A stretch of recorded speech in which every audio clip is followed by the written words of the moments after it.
Hola, gracias por invitarme. Me llamo Ana Carrillo, soy de Quito, vivo en Guayaquil desde hace 5 años.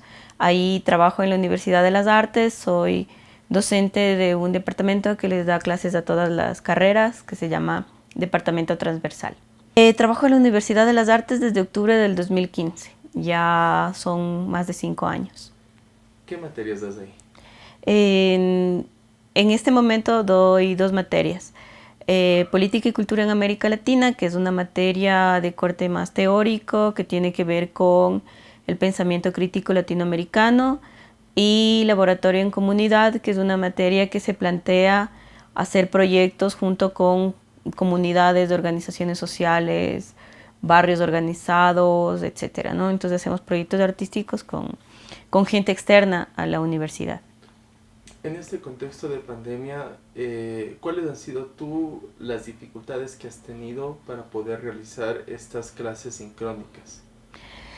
A ver, yo creo que han habido varias dificultades, ¿no? O sea, desde el momento en que comenzamos esta educación a distancia que se hace por medios electrónicos, primero fue como el reto aprender a darla y como replantearse cuántos contenidos realmente podrían darse. También tuvimos que aprender a manejar las herramientas que no manejábamos muy bien y eso fue como el principio, ¿no? Entonces parecía que ya una vez medio dominado esto iba todo a fluir, pero no fue así. Hay algunos retos, unos tienen que ver con los niveles de conectividad de los estudiantes, pero otros tienen que ver con las mismas pedagogías, o sea, como profesores creo que no nos hemos replanteado el proceso pedagógico en esta educación a distancia, le digo yo, porque no sé si llega a ser una educación virtual, es una educación a distancia a través de medios tecnológicos y, o sea, no nos hemos replanteado las maneras de dar clases, ¿no? O sea, siguen siendo como lo mismo. Y esa ha sido otra de las dificultades. Otra de las dificultades creo que tienen que ver con los niveles de lectura y de comprensión que tienen los estudiantes. Yo les doy a los estudiantes de tercer semestre una materia teórica. Entonces veo como las grandes diferencias, desigualdades que hay entre los niveles de comprensión lectora de las y los estudiantes dentro de los textos que proponemos o cosas así, ¿no? Entonces, están desnivelados económicamente también y por lo tanto tienen diferentes niveles de acceso y por otro lado también creo que la pandemia, el confinamiento, la pandemia, el alto índice de desempleo, este ha hecho como un bache en donde tal vez la educación llega a tener mucho sentido o también llega a tener como un gran sinsentido. Entonces, me parece que no nos hemos repensado eso y hemos seguido como máquinas, digamos, produciendo las horas, pero no nos hemos dado cuenta que también tenemos un gran problema de depresión, incluso dentro del personal docente. O sea, hablamos de los estudiantes principalmente, pero también del personal docente administrativo. Las horas se han sobrecargado un montón. Eh, el contacto humano que te permite también aprender y compartir conocimiento se ha visto súper limitado, ¿no? Entonces, creo que es como cosas que vas descubriendo y a veces puedes superar, inventar soluciones en conjunto, a veces en solitario, pero sobre todo en solitario porque es como que la dinámica también no permite compartir mucho en estos momentos, digamos. Entonces creo que son una serie de conflictos que se van ahondando y como va pasando el tiempo y seguimos en la misma dinámica, no siento tampoco que nos hemos planteado ver como unas soluciones estructurales que podemos tener, sino como salvar el día, ¿no? Salvar esa semana, ese aprendizaje, ese contenido. Una cosa a la vez, pero el bache siento que se sigue ahondando. Uh-huh. En este contexto de pandemia, cuando ocurrió el recorte presupuestario a la parte educativa en el país, con 98 millones, ¿en qué medida afectó a la Universidad de las Artes eso? ¿Y en qué medida también afectó la estabilidad de los docentes. Sí, bueno, tuvimos un año súper difícil el año pasado. Creo que el 2020 ha sido uno de los años más cansados y con más retos planteados, ¿no? Entonces, digamos, la Universidad de las Artes, felizmente, en el 2021 pasó a institucionalizarse, porque hasta el 2020 era parte del... Estaba asignada como un proyecto de inversión, recibía fondos desde el Estado central, ¿ya? Y las autoridades estaban nombradas por el gobierno central a través del Cenecit. Esto hacía que todos los presupuestos y todas las decisiones que se tomaban dentro de la universidad eran sobre todo de tinte político, ¿no? No había una posibilidad de reclamar o de repensar el propio proceso educativo porque estábamos directamente atadas a las instituciones de control de la educación superior. Entonces, desde el principio del año 2020 se nos recortó bastante el presupuesto a nosotras y para el recorte de mayo se nos recortó más. En total tuvimos un 60% de recorte del presupuesto total de la Universidad de las Artes. Eso hizo que los profesores estuvieran 3 meses impagos y bueno, hubo una gran zozobra por un mal manejo de las partidas presupuestarias. La mayoría de los profesores para el mes de septiembre terminaron siendo parte de partidas de inversión, lo cual no se puede hacer en una institución pública. Los gastos tienen que ser, los sueldos son de gastos corrientes, pero el 90% de los profesores pasó a gastos de inversión y esto hacía que no solo que no se les pague, sino que había una gran inseguridad sobre cuándo se les iba a pagar. Fue un año súper complicado. Ya la gente no quería dar clases, no sabíamos si realmente teníamos todos trabajo o si estábamos trabajando gratis. No había buena comunicación de parte de las autoridades o cuando tuvimos comunicación con las autoridades había como la incertidumbre reinaba, ¿no? Se nos decía, no somos futurólogos, no vamos a saber cuándo les vamos a pagar, no sabemos si podremos contratar en enero, etc. Felizmente logramos tener elecciones y tenemos por primera vez órgano colegiado superior donde hay profesores. Entonces la autoridad somos más parte de la autoridad y se ha logrado estabilizar esto. Tuvimos que hacer unas grandes, nos organizamos fuertemente profesores y estudiantes para exigir la estabilidad de la universidad y también exigir el pago de los sueldos y evitar que haya despidos. Logramos que no haya despidos, hubieron reducción de salarios y esperamos que esta situación ya se revierta, ¿no? Parece que van las nuevas autoridades ya a lograr que pasar las partidas, acomodar mejor esa cosa presupuestaria que sigue siendo un lastre, ¿no? Pero que tenemos más información, podemos hablar más fluidamente con las autoridades. Fue un año súper difícil, creo que la organización nos permitió estabilizar la universidad y laboralmente también, ¿no? Estabilizarnos, pero sufrimos un montón, fue un año lleno de trabajo, lleno de incertidumbre, con reducción de presupuestos, profesores impagos en un contexto de pandemia en donde tenían que gastar en educación y en salud un montón, ¿no? Y sin ingresos, sin seguridad de cuándo iban a haber ingresos. Igual los estudiantes nos sentían todo esto también. En las clases estaba siempre presente este fantasma de no saber qué va a pasar con la universidad y hubieron algunas movilizaciones. Hicimos unas movilizaciones importantes, también algunas jornadas virtuales que nos ayudaron a entender que somos una comunidad juntos, ¿no? Que no se podía ver los procesos separados de estudiantes y profesores, que creo que eso afecta muchísimo a la educación superior, ¿no? Entonces pudimos entendernos como comunidad, entender que todos teníamos un problema. Y un grupo de estudiantes también, estudiantes principalmente, se movilizaron en Quito y convocamos también a algunos profesores que estaban en Quito en ese momento, porque la universidad es nacional, entonces hay gente en varias partes. y también hubo movilizaciones acá. Se unieron a este colectivo Artes en Lucha, que también hay estudiantes de la Universidad Central de la Facultad de Artes. ¿Cuál ha sido más o menos el número de deserción y por qué, si es que tú has podido conversar con ellos? Hay una deserción importante que es oficial, digamos, y hay un subregistro de deserción. Entonces, de mis estudiantes, por ejemplo, ya para el primer parcial del semestre que comenzamos en octubre, es decir, que para diciembre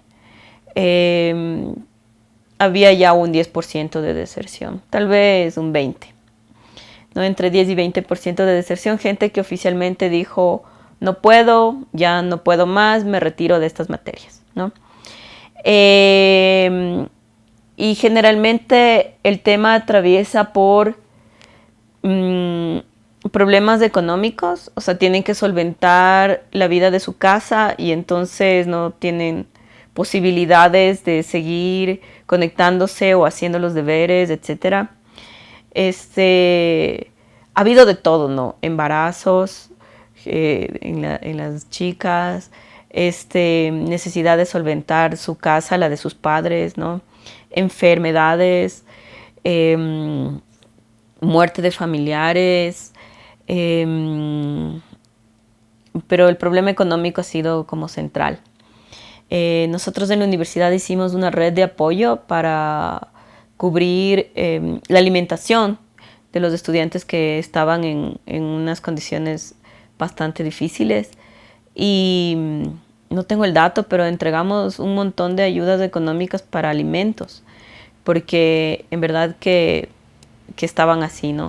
Otra cosa también es que la conectividad es bastante mala, o sea, el acceso a conectividad es bastante bajo y simplemente ya no podían seguir las clases, ¿no? O sea, decidieron salir. Sin embargo, también digo que hay un subregistro porque ahora que ya estamos cerrando el semestre en febrero, yo tengo la idea de que un 30% más o menos de los estudiantes no asisten regularmente a clases. No asisten para nada a clases, ¿no? El índice de los que no asisten regularmente, obviamente, sube, ¿no? No tienen tiempo o posibilidades de revisar los materiales que asignamos online, no pueden conectarse en ese momento. Mucha gente trabaja, tiene que salir a trabajar o están encargados de sus familias también, o son la ayuda de la familia, entonces necesitan acompañar a alguien al doctor o 10.000 cosas que están pasando ahorita no les permiten seguir regularmente la clase. ¿Cuál ha sido finalmente el papel del Estado y del Ministerio? Porque es el garante de una educación pública. Sí, ese tema es súper complicado porque siento que ha habido un gran abandono o que se ha podido ver el gran abandono que hay de la educación superior, ¿no? Como proyecto país o algo, ¿no? O sea, siento que la capacidad de dar clases recae moralmente en el profesor o profesora, ¿no? O sea, en un momento nos dijeron, bueno, ya van a dar clases, desde ahora ya se meten al Moodle y aquí hay unas capacitaciones y lo hacen, ¿no? Creo que nos hace falta una gran discusión sobre lo que es enseñar y aprender, ¿no es cierto? Sobre cómo, las pedagogías, cómo se hacen. Pero sí siento que se nos encargó hacer eso con un mínimo de inversión. Y de hecho, por ejemplo, hay cosas que demuestran ese abandono. Yo pienso del lado de los profes, por ejemplo, una fue la incapacidad de diferenciar el tipo de materias, ¿no?, que tienes. O sea, hay materias y hay materias. Hay unas que se van a ubicar mejor online que otras, pero todas reciben el mismo tratamiento, ¿no? Esta cosa de la estandarización. La incapacidad de diferenciar la condición personal de los profesores, ¿no? Entonces, como comentaba, tenemos compañeras que están a cargo del cuidado de personas, ¿no? Sean niños, sean adultos, etcétera. Y se les asigna la misma carga horaria a pesar de que en la pandemia el trabajo de casa y el trabajo de cuidado más el trabajo online que se hizo súper grande para las profesoras, se fue sumando, ¿no es cierto? Entonces, esos cuerpos recibieron más trabajo, digamos. Y así, no, nunca se llegó a considerar que habían unos casos especiales, ¿no? Hubieron muertes y las instituciones estaban en una incapacidad brutal de contestar esas necesidades o esas situaciones, esas circunstancias emocionales por las que pasaba la comunidad entera, ¿no? Nosotros hicimos una red de apoyo que en un momento brindó ayuda psicológica, no sé qué, también dinero, un montón de entierros, de gastos de medicinas, de no, o sea, un montón de cosas. Todo cambió y la universidad, la institución estaba en la incapacidad de responder, ¿no? Mi propio papá se murió un viernes y me dieron viernes, sábado y domingo para que arregle las cosas. O sea, es como que esta cosa de la productividad, ¿no? O sea, pasa una catástrofe como esta y tienes que seguir con el mismo ritmo. Entonces, otra de las cosas también, por ejemplo, nosotros tenemos unas cuentas Zoom que invirtió la universidad y que son mínimas. O sea, nos toca una vez cada 2 semanas con un curso, una cuenta, una clase que te permite expandir, ¿no? Si no tenemos las que duran 40 minutos y en esos 40 minutos te arreglas y tienes que, es decir, nosotros mismos tuvimos que invertir en nuestros propios equipos, etcétera. O sea, ahí había como un abandono, una gana o una obligatoriedad de pasar de un lugar a otro, ¿no? De una clase presencial a otra, sin hacer una mínima reflexión ni una mínima inversión. Nosotros le pedimos a la universidad en su tiempo que disminuyera las materias a los estudiantes, que no les den 7 materias semestrales, porque era mucho en pandemia en esas condiciones súper terribles. Y este discurso de la productividad de ya tienen que graduarse y no sé qué, hizo que después los estudiantes tenían 7 materias. No somos un país que ha tenido unas maneras de enseñar centradas en el alumno, ¿no? Los alumnos van a clases cuando el profesor está ahí y eso es el momento del estudio. No tenemos unos hábitos de estudio donde el alumno es el protagonista. Entonces, claro, con 7 materias todo se duplicaba de tiempo en la virtualidad. Los estudiantes terminaron súper reventados y desertando también por eso, porque no había tiempo para leer 50 textos y hacer 5 deberes a la semana. No podían, ¿no? Entonces creo que fue una solución apresurada. Entiendo ahora que era la única que se podía tomar, ¿no? O sea, no podíamos seguir alargándole porque seguimos en esto. Entonces había que darle una solución, pero creo que tampoco nos hemos sentado a pensar qué mismo es lo que pasó. O sea, qué mismo es lo que está pasando y cómo podemos replantearnos, ¿no? A lo mejor este famoso aprendizaje a través de proyectos es lo que nos convenga, pero los profesores deberíamos tener el tiempo suficiente para poder hacer el seguimiento de los estudiantes. A lo mejor repensar, ¿no? O sea, ¿para qué sirve la educación en medio de este contexto tan caótico? Podemos repensarle realmente, esta crisis nos puede ayudar a pensar esto, ¿no? ¿Para qué estamos aprendiendo de memoria? ¿Cuál es el límite entre Ecuador y Colombia? Y al lado la familia está en una dinámica terrible. Entonces, creo que nos hace falta como repensar cómo entregarle la responsabilidad de la educación al alumno y que el profesor le pueda acompañar en sus descubrimientos, sus aprendizajes, sus destrezas, etc. La educación pública se ha caracterizado por que en la estructura de la propuesta educativa sea una propuesta enfocada a a moldear una mano de obra calificada para que entre dentro de una dinámica en concreto. ¿Alguna apreciación respecto a eso? O sea, verás, me parece como súper importante. A ver, hay una cosa que tenemos que es un sistema de escolarización, creo, ¿no? Que está consolidado. Eh, a veces siento que en lugar de producir, no sé si, tener la capacidad de construir un conocimiento pertinente, emancipador, etcétera, más bien recibes de estudiantes que han perdido la capacidad de decir, de hacer, de acomodarse en la clase si es que es necesario, en los mismos textos, ¿no? Y a veces es como la dinámica mismo a donde te ha llevado, ¿no? La respuesta, la que sí quiere el profesor, la que es, la que me va a sacar el 20, el 10 sobre el 10, es la que vale, ¿no? Y como el riesgo un poquito más de un lado, al otro lado, está impedido. Y es como toda la dinámica. Uno también como profesor, digo, la subjetividad le va cambiando porque necesita, no sé, pues, o sea, mantener ese lugar de autoridad, no sé.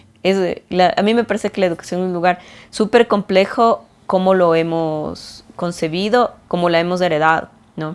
Pero también es el lugar de la oportunidad, ¿no? De la oportunidad de poder desarrollar conocimientos, de la oportunidad de compartir cosas. A mí siempre me ha parecido, ponte, que la pedagogía es una experiencia humana que está mediada por el conocimiento, ¿no? Es una relación entre humanos que está mediada por el conocimiento.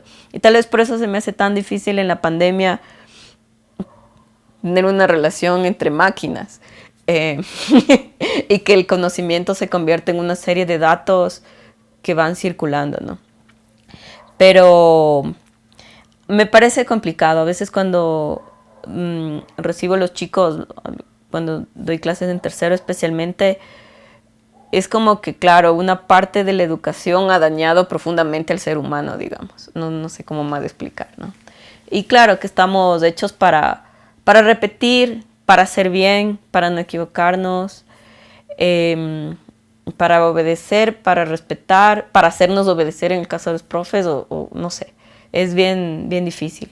Pero también es el lugar de la oportunidad, ¿no? O sea, es el lugar de poder criticar eso, entendernos como ser humanos, hacer alianzas en conjunto, entendernos como un colectivo que está aprendiendo. Pero me parece que son prácticas cotidianas, ¿no? Maneras de hacer cotidianas, maneras de ser también en la cotidianidad y deberíamos tener unas conversaciones más institucionales que nos permitan, ¿no? Pues es que la institucionalidad también tiene su camisa de fuerza.